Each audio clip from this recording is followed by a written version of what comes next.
Mic check, mic check. Oh, it looks like they're done. Maybe not. All right.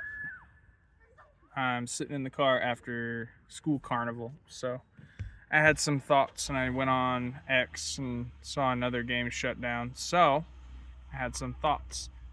Um, Nothing extravagant, just I am seeing patterns, which is why we made Dream Test Labs. Um, and some of the biggest ones that I see are the big trap of like going live and then the term heads down. The team is gone, heads down. We'll see you in a few months. If you've got a game and you open it up for alpha, beta, demo test, whatever you want to call your first demonstration of your MVP, you're obligated now to your community. Everybody that you've asked for money from, everybody who you've shown your game off to, everybody you've asked to be interested in your game, unless everything was completely free.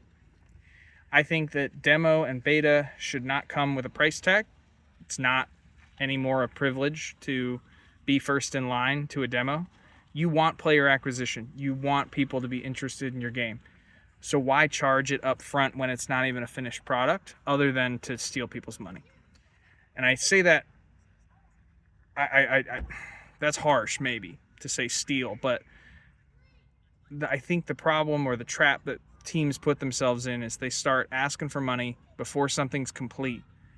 The hype is spent and wasted, and then as soon as it's done, um, games take a long time to build. So the issue there is you've got all this new attention. You've blown your load on something brand new, and then you're asking your community to wait for 3, 6, 9 months to a year plus. And you can't keep up with your community. You can't keep up with what's new. You don't have enough alpha to share. You don't have enough progress to show off. And then nobody wants to come play because they spent time waiting, and attention spans are just too damn short. So, how I suggest any game that hasn't launched yet, if you want to show off your MVP, do so freely. Freely being the most important piece there. Make sure that you share it limitedly, unless you're willing and able to pay the server costs to keep it live until your next phase. If you cannot, try it for a weekend. Try it for a week. See what sticks. See what people like. Talk with your community, and most importantly, join your own playtest and play with the new players of your game. Talk with them. Stay engaged with them. Then you can go heads down, but all the while, if you want people to stay engaged with waiting for the next phase, show off the dirty draft. Show your work in progress. All your art, your IP, new features you're working on, all the mechanics and engine work, everything you have that you're building, so that we know you're alive and we know you're still actively building the thing we're now excited about. Then, once you have beyond your MVP and you have your game loop sticky and you know exactly what the direction your game is taking, and you're ready for servers live and you want to start building player acquisition, I'd still try and find a way to offer the first in line free. Get your passion members in the game and give them something that's going to be evergreen for the remainder of the lifetime of your game. Once you have that established and you have regular players, start adding in some syncs, skins, fun stuff people want to buy into, battle passes,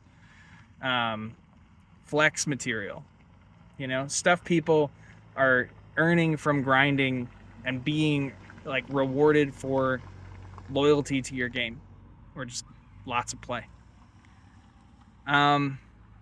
It's not a perfect business model for anybody, but it's certainly a start. We've seen a lot of the opposite. and I don't want to harp on that. I just want to say that if you're charging for something that's not ready yet, you're stealing money. Don't do that anymore. Stop that. You're pissing off a huge portion of the speculative community, the people that aren't even playing your game, because they think they're buying into something that's going to make them generational wealth, when in fact there is no such thing. A business, a game, is a deficit of money the moment you start or open your doors. So until you're ready to spend the money consistently, until you have sinks in place, until you have constant inflow of money from some source of some sink in your game, don't ask for any. Don't ask for money. Not until you have a reason to spend it. People who have tokens and NFTs to stake, why? What's the point? Other than to give money away for free and build up a little bit of hype that won't last. If you have a token launch and you have nothing to do with that token, if you went that route, what do you think is going to happen when you give an airdrop or have players earn your token? They're going to spend it.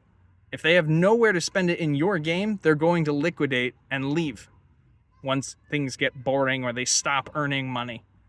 If you can't feed the carrot, the stick won't stick.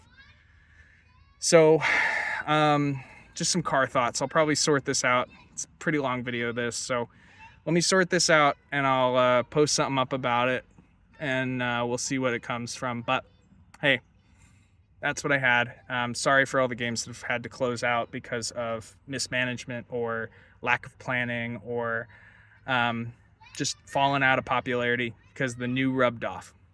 It sucks because I know so many wonderful people building games in studios that are doing amazing things and new things and just stuff that sounds like it's going to be really fun. And then because they just blew their load too early, they're gone. And some will move on to other games. Some we may never see again. Some will go to work on other projects that are doing it differently. And some are going to get real life jobs and we'll never see them in our space ever again. So to prevent that, try and think a little bit before your next step. Do a little bit of foresight, a little market research, and you don't have to open things up. You don't have to take money right away. You're already spending a great deal of time and effort and money into your game. Everybody's looking for a VC in gaming right now, and they're not finding anybody because VCs are not paying into games right now. And if that sounds like you, I don't know, wait. Make sure you have something ready to go. Yeah, that's what I got. I could just keep saying the thing over and over again, but for that, I'm out. That's 8 minutes. Holy moly. We'll see what I get out of this video. Thank you guys for listening, and I'm going to get my kids inside now. All right, bye.